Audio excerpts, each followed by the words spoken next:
Hello everyone, welcome back to my channel. I hope आप सभी अच्छे होंगे। आज हम रीजनिंग का जो कैलेंडर टॉपिक हमारा चल रहा है उसकी थर्ड क्लास लेकर आ चुकी हूँ मैं। इसमें मैं आज आपको कुछ क्वेश्चन सॉल्व करवाऊंगी। क्वेश्चन नंबर 1 है, यदि नवंबर की दूसरी तारीख को मंगलवार है तो 25 नवंबर को कौन सा दिन होगा। अगर नवंबर की 2 तारीख को क्या है, ट्यूसडे है, तो हम सबसे पहले 1 तारीख को निकाल लेते हैं कि 1 तारीख को कौन सा दिन होगा। 1 तारीख को हमारा दिन होगा सोमवार। तो उससे 7 दिन बाद जो 8वां दिन होता है वो रिपीट होता है, तो 8 तारीख का भी क्या होगा, 8 का भी सोमवार होगा, 15 का भी सोमवार होगा और 22 का भी सोमवार होगा। तो बृहस्पति कब होगा, जो 25 तारीख है उसको क्या होगा, सोमवार 22 का है, मंगल 23 का हो गया, 24 का बुध हो गया, तो बृहस्पति कौन सी डेट का हो गया, 25 का बृहस्पति हो गया। क्या समझ में आ गया। अब हम नेक्स्ट क्वेश्चन देखते हैं। वर्ष 2004 में गणतंत्र दिवस को मनाया गया।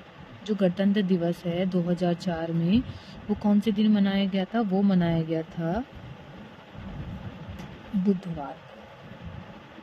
ठीक, तो वर्ष 2005 में यह किस दिन मनाया जाएगा, ये पूछ रहा है कि जो 2005 है वो उसमें किस दिन बनेगा। गणतंत्र दिवस आपको पता होगा, गणतंत्र दिवस किस डेट को होता है, 26 जनवरी को होता है। 2004 में जो 26 जनवरी है वो बुधवार को बनी है। तो उसके बाद हमारा क्या कह रहा है, 2005 में 2004 कैसा साल है, ये एक लीप ईयर है। मैंने आपको बताया था अगर लीप ईयर होता है तो उसमें 2 ऐड करते हैं, और अगर सामान्य ईयर होता है तो उसमें एक दिन ऐड करते हैं जो विषम दिन होते हैं। तो और हमने 2 भी क्यों ऐड किया है, क्योंकि जो ये 26 जनवरी है, जनवरी के बाद जो फरवरी आया है वो बीच में आया है, इसलिए हम 2 ऐड करेंगे। तो जो बुध है, बुध में हम 2 ऐड कर देंगे तो क्या आ जाएगा, शुक्र आ जाएगा। तो 2005 में जो गणतंत्र दिवस मनाया गया था या मनाया जाएगा वो शुक्रवार को मनाया गया होगा। आई होप यहाँ तक समझ में आ गया होगा। अब हम आगे देखते हैं। ये हमारा थर्ड क्वेश्चन है आज का। किसी महीने की 23 तारीख को मंगलवार है। यदि कोई महीना है उसकी 23 तारीख को मंगलवार है तो 4 सप्ताह 4 दिन पहले सप्ताह का दिन होगा। 4 सप्ताह का कोई मतलब नहीं है। जो सप्ताह आ जाता है, समझिए 7 दिन है, उस सब का कोई मतलब नहीं होता है। वो 7 से डिवाइड पूरा हो जाता है, उसको 0 समझ लें। तो 4 दिन पहले, 4 दिन पहले पूछ रहा है। 23 तारीख को क्या है, ट्यूसडे है, तो 4 दिन पहले पूछ रहा है। क्या हम ट्यूसडे को 9 लिख सकते हैं। 6 का क्या होता है, शनिवार, 7 का रविवार, 8 का सोमवार और 9 का मंगलवार। तो हम अगर 4 दिन माइनस कर देंगे, पहले पूछ रहा है तो हम माइनस करेंगे। जब हमने 9 में से 4 माइनस करे तो कौन सा दिन आया, 5 पे क्या आता है हमारा, 5 पे शुक्र आता है। क्योंकि मैं आपको दिनों के कोड, महीनों के कोड ये आपको याद करा चुकी हूँ, तो आप समझ चुके होंगे। जो शुक्रवार 5 है, 5 किसका कोड है, शुक्रवार का। तो 23 को सोमवार है, तो 4 दिन पहले, 4 सप्ताह 4 दिन पहले आएगा हमारा शुक्रवार। आई होप ये क्वेश्चन आपने अच्छे से निकाल लिए होंगे। अब हम देखते हैं जो रिपीटेड दिन होते हैं या साल होते हैं वो कब रिपीट होते हैं, आगे हम देखते हैं। और अगर यहाँ तक आपको वीडियो समझ में आ गई है तो वीडियो को लाइक करें और चैनल को सब्सक्राइब भी कर दें। आगे देखते हैं। अब हम देखते हैं जो साल होते हैं वो कब रिपीट होते हैं। अब हम आगे देखते हैं जो रिपीटेड साल होते हैं वो साधारण साल में कितने साल बाद रिपीट होते हैं, और जो लीप साल होती हैं, लीप वर्ष होते हैं, उसमें कितने दिन बाद या कितने साल बाद रिपीट होते हैं। जो साधारण वर्ष होती है वो कब रिपीट होती है, 15 साल बाद, 11 साल बाद रिपीट होती है। जैसे अगर 2015 है तो वो कब रिपीट होगी, वो रिपीट होगी, उसमें 11 ऐड कर देंगे 2026 में। 1946 क्या है, एक साधारण ईयर है, तो वो कितने दिन बाद, कितने साल बाद रिपीट होगा, 11 साल बाद, 1957 आएगा। अगर हमारे पास 2007 है, 2007 कैसा साल है, साधारण साल है ये, अगर हम 11 ऐड करेंगे तो 2000 कितना आ जाएगा 18 में। ठीक है, इसी तरह से 2006 कब रिपीट होगा 2017 में, 2010 कब रिपीट होगा उसमें 11 ऐड कर देंगे 2021 में। इतना समझ में आ गया होगा। अब देखते हैं इसमें भी कुछ अपवाद होते हैं। यदि कोई वर्ष किसी लीप वर्ष के तुरंत बाद आया हो तो +6 करते हैं। इसमें भी एक लॉजिक है। अगर कोई साल लीप ईयर के तुरंत बाद आता है, जैसे 2012 है, 2012 एक लीप ईयर है, इसके बाद कौन सा साल आता है 2013 आ जाता है, ये लीप ईयर के जस्ट बाद में है, तो इसमें क्या करेंगे हम, इसमें हम 6 ऐड कर देंगे। जो 2013 है वो कब रिपीट होगा, वो होगा 2019 में रिपीट। इसी तरह से 2025 है, ये 2024 के तुरंत बाद आता है। 2024 एक लीप ईयर है, 2025 2024 के जस्ट बाद आता है, तो वो कितने साल बाद रिपीट होगा 6 साल बाद, मतलब कि 2031 में। अब हम देखते हैं आगे जो लीप ईयर होता है वो कब रिपीट होते हैं। अब हम देखते हैं हमारा जो लीप ईयर है वो कब रिपीट होता है। जो लीप ईयर रिपीट होता है वो 28 साल के बाद रिपीट होता है। लीप ईयर 28 साल के बाद रिपीट होता है। अगर 2020 है तो उसमें +28 कर देंगे 2048 में। और अगर 1924 है, 1924 एक लीप ईयर है, उसमें 28 ऐड कर देंगे तो 1952। अगर 2012 है तो उसमें क्या करेंगे 28 ऐड कर देंगे, कितना हो जाएगा 2040। आई होप कितना समझ में आ गया होगा। आगे देखते हैं, इसमें भी कुछ अपवाद हैं लीप ईयर में भी। यदि किसी वर्ष में +28 करने के बाद ऐसा शताब्दी वर्ष आता है जो कि 400 से विभाजित नहीं है तो +40 करते हैं। अगर कोई लीप ईयर है उसे +28 करते हैं, यदि उसके बाद कोई ऐसा शताब्दी ईयर्स आता है जो 400 से विभाजित नहीं हो रहा है तो उसमें हम +40 करते हैं। जैसे 1872 है, उसमें अगर 28 ऐड करेंगे, 1872 एक लीप ईयर है, उसमें अगर हमने 28 ऐड करा तो 1900 आ गया। बट 1900 400 से डिवाइड नहीं होता है, तो हम क्या करेंगे, अब 1872 में हम क्या ऐड कर देंगे 40 ऐड कर देंगे, 1912 हो जाएगा। इसी तरह से हमारा है 1672। 1672 में अगर हम 28 ऐड करेंगे तो देखते हैं कितना आ जाएगा 1712, इतना ही आ जाएगा।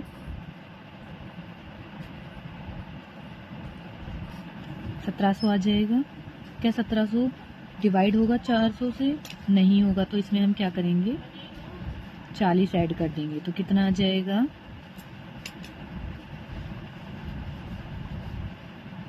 1712। होप इतना समझ में आ गया होगा। अब हम देखते हैं 1772 है और उसमें अगर 28 ऐड करते हैं तो 1800 आता है। तो क्या 1800 400 से डिवाइड हो जाता है? तो आप कहेंगे नहीं। तो अगर ये 1800 400 से डिवाइड नहीं होता है तो हम क्या करेंगे, इसमें 1772 में 40 ऐड कर देंगे, तो हमारा जो ये लीप ईयर है कब रिपीट होगा 1812 में। आई होप इतना समझ में आ गया होगा। अब हम आगे देखते हैं। जब +28, जब हम लीप ईयर में +28 करते हैं तो जो शताब्दी होती है वो बदल जाती है। अभी देखा था अगर हम 1700 में ऐड कर रहे थे तो वो 1800 बन के आ रहा था। तो अगर 1896 में 28 ऐड करते हैं तो लीप ईयर हमारा चेंज हो रहा है, जो हमारा शताब्दी ईयर है वो बदल रहा है, 1924 हो गया है। तो अब हम इसमें 28 ना ऐड करके उसमें क्या करेंगे, हम उसमें 12 ऐड कर देंगे, तो हमारा आएगा 1908। इसी तरह से 1924 है, 1924 में अगर हम 28 ऐड करते हैं तो 1952 आता है। तो हम इसमें क्या करेंगे, लीप ईयर चेंज नहीं हो रहा है, सॉरी शताब्दी ईयर जो है वो इसमें चेंज नहीं हो रहा है, तो ये ठीक है। इसी तरह से अगर 2040 है, 2040 में 28 ऐड करते हैं तो क्या होता है, क्या हमारा शताब्दी ईयर चेंज हो रहा है? नहीं हो रहा तो हम इसमें 28 ऐड नहीं करेंगे, सॉरी हम इसमें 12 ऐड नहीं करेंगे। अगर हाँ लीप ईयर बदल रहा है, शताब्दी ईयर बदल रहा है, जैसे 1696 है, 1696 में हमने 28 ऐड किया है तो क्या हो जाता है हमारा 1724 हो जाता है। तो हमारा जो शताब्दी वर्ष है वो बदल रहा है। शताब्दी वर्ष अगर हमारा बदल रहा है तो हम क्या करेंगे, हम उसमें 12 ऐड कर देंगे।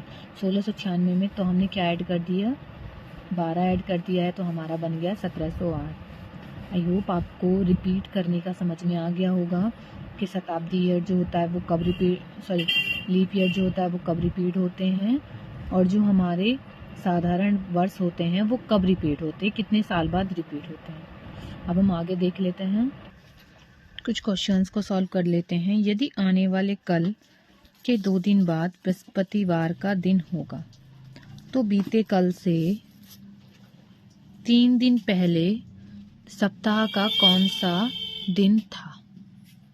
हम देखते हैं दिन कौन सा दिया है हमें, बृहस्पति। सबसे पहले हम इन दिनों को ही गिन लेते हैं, कैसे कैसे और कितने दिन दिए हैं। देखिए आने वाले कल मतलब 1, 2 दिन 2, और बीते कल 1, और 3 दिन पहले 3, कितने हो गए 3, 4, 5, 6 और 1 7। तो और हमारे पास सभी को पता है कि जो 7 होता है वो डिवाइडेड हो जाता है 7 से फुल, तो ये दिन रिपीट होता है। तो बृहस्पति जो हमारा पहले सप्ताह का कौन सा दिन होगा वो भी दिन बृहस्पति ही होगा। आई होप ये समझ में आ गया होगा। आगे देखते हैं, यदि किसी लीप ईयर जो लीप वर्ष न हो का पहला दिन शुक्रवार हो तो उस वर्ष का आखिरी दिन क्या होगा।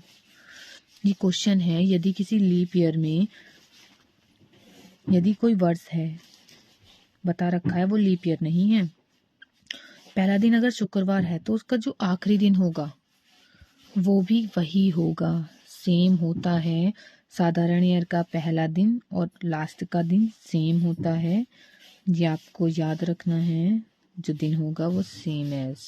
ओके, नेक्स्ट क्वेश्चन देखते हैं। नेक्स्ट क्वेश्चन क्या कह रहा है, 15 अगस्त 2021 को सप्ताह का कौन सा दिन होगा। 15 अगस्त 2021 निकाल लेते हैं। अब हम 15 अगस्त 2021 को सप्ताह का कौन सा दिन होगा। तो सबसे पहले हम क्या करेंगे, 15 अगस्त का कोड क्या होता है 3,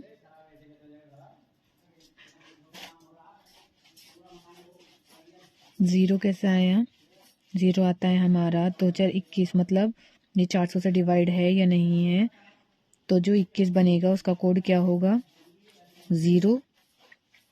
उसके बाद 21 में जो लीप ईयर बनेंगे, पहले 21 ले लेंगे, 21 में हम 4 से डिवाइड करेंगे तो कितने लीप ईयर बनेंगे 5, 4 5 जा 20, 5 लीप ईयर बन गए। और 5 मैंने बताया था आपको, 5 को हम अपनी तरफ से रखते हैं। क्या करते हैं हम 5 को हम अपनी तरफ से रखते हैं। 2021 का क्या कोड होगा 0, आप डिवाइड करके देख लीजिएगा, मैंने आपको बता रखा है। अगर हम 2000 को 400 से डिवाइड करेंगे तो क्या आएगा 0 बनता है उसका कोड, क्योंकि पूरा डिवाइड हो गया है। और 21 में 4 हमारे बनते हैं, 5 हमारे बन जाते हैं लीप ईयर। अब हम इनको क्या करते हैं, इनको हम 7 से तो डिवाइड करते हैं, देख करके देखते हैं। 15 है, 14 गया, 1 बचा, 5 है, 5 और 5 21 हमारा 5 4 7 से चला गया है, कितना बचा है 5 और 5 10 11 12 13 और 1 14। ठीक है, तो 14 हमारा पूरा कट चुका है, हमारे पास क्या बचा 0।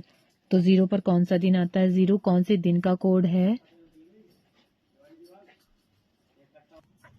तो 15-21 को कौन सा दिन आएगा संडे। आई होप इतना समझ में आ गया होगा। आगे देखते हैं, अब मैं आपको न्यू टाइप का क्वेश्चन दिखाती हूँ। ये हमारे पास क्वेश्चन है, हरि को याद है कि उसके पिता का जन्मदिन 13 और 16 जून के बीच में है। तो हम क्या करते हैं, इनके बीच में जो दिन आते हैं 13 और 16 के बीच में कौन से दिन आएंगे 14 और 15, ये लिख लेते हैं। 13 और 16 को लिखना नहीं है। जबकि उसकी बहन को याद है उसके पिता का जो जन्मदिन है वो 14 और 18 जून के बीच पड़ता है। 14 और 18 लेना नहीं है तो 15, 16 और 17। इस टाइप के क्वेश्चन में हम जो दिन निकालते हैं किस तरह से निकालते हैं, जो दोनों के द्वारा बताए गए दिनों में कॉमन होता है वही उसका आंसर होता है।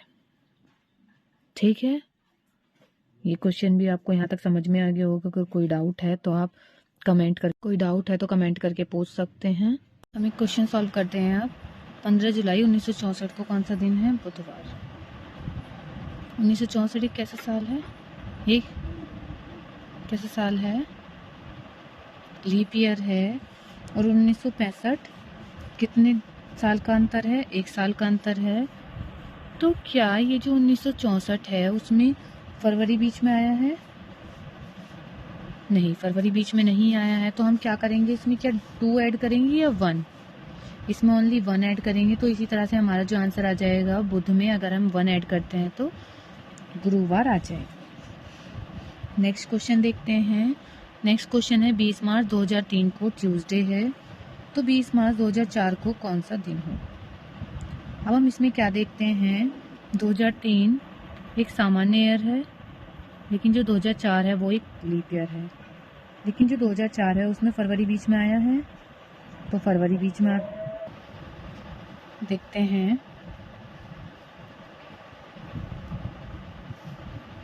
आई होप ये समझ चुके होंगे। ये क्वेश्चन है 20 मार्च 2003 क्या है? ट्यूसडे है। तो 20 मार्च 2004 को क्या होगा? 2004 एक लीप ईयर है, आपको ही पता है 2004 एक लीप ईयर है। तो क्या इसमें फरवरी बीच में आया है? तो इसमें जो लीप ईयर वाला है उसमें फरवरी बीच में आया है, तो हम क्या ऐड करेंगे? इसमें 2 दिन ऐड होंगे, तो क्या आ जाएगा? ट्यूसडे, वेडनेसडे और थर्सडे। अब नेक्स्ट क्वेश्चन देखते हैं। वर्ष 2020 का कैलेंडर वर्ष के समान होगा, कौन से ईयर में क्या होगा? वो रिपीट होगा। तो 2020 में हम क्या ऐड कर देंगे? 28 ऐड कर देंगे, तो क्या आ जाएगा? 2048। आई होप समझ में आ गया होगा। हमारा कैलेंडर टॉपिक कंप्लीट होता है।